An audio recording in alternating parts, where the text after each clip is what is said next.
G'day, Warren Entsch here. I was just going through some of the surveys that I've received just recently from some of my constituents, and I thought I'd take the opportunity of just responding briefly to some of the concerns.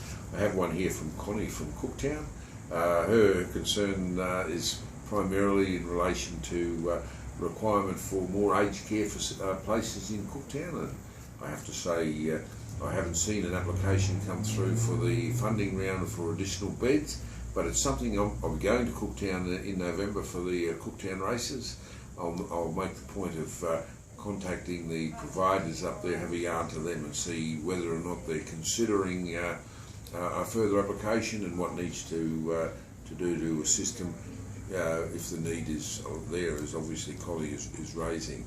She also raised concerns about the operating theatre and the condition of the local Cooktown hospital.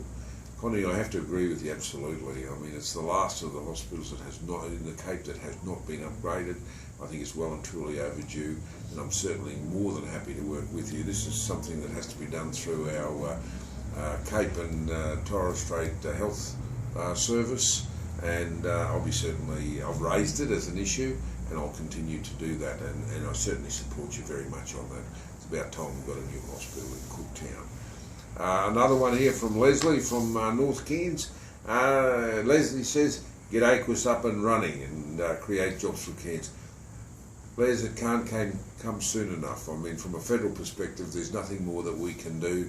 There are negotiations with the state government at the moment. My understanding is that it is progressing well, not taking as long. It is taking longer than what we would have hoped for, but I'm certainly one of those that are on the side there cheering, and anything that needs to be done from a federal perspective, I'll back it 100%. You also raised the issue of building a water pipeline from the north, and I look, any water infrastructure I think is important, but Les, I think what we need to do is to make sure that we cover our own needs first, and we can do that by starting to build again. The Linga Dam is a classic example, and through the Northern Australia White Paper recently, we've actually committed money to start that process to do the feasibility. And so, you know, that's a little bit of future proofing, a little bit of building there.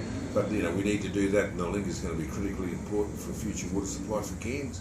And then, if after we've done all that, if we find we've got a bit of surplus, then you know, it's in our nature we don't mind to share. But thanks again, Les, for your survey. And finally here, Theo from Yorkeys Knob. Quite blunt, Theo, in your comments. Dredge the inlet. Couldn't agree more. And it's great to see that we've got so many on side on this through the Chamber of Commerce, through Advanced Cairns Council, and I suspect the overwhelming majority of our community. It's not just about tourism, although it's absolutely critical that we certainly tap into the cruising industry, but also, of course, our military requirements as well, and also bringing in our fuel and everything else that's important for our economy in this region. Theo, if I could say, one of the things you need to do, the only people that don't seem to want to do this is our local state members, mate. So get on the phone, explain to them the reasons why we need to do it, and also get on and support Ron Crew and Peter Senior, who are doing a fabulous job out there advocating for this to happen sooner rather than later. I think it's a no-brainer. The sooner it can happen, the better. So thank you, Theo, thank you, Leslie, and thank you, Connie, for your contributions through the community surveys. And any of you out there wanting to respond, get onto my website, have a look at the download one of the surveys and get it into me. It's www.warrenentsch.com.au, and I look forward to hearing from you. Hooroo.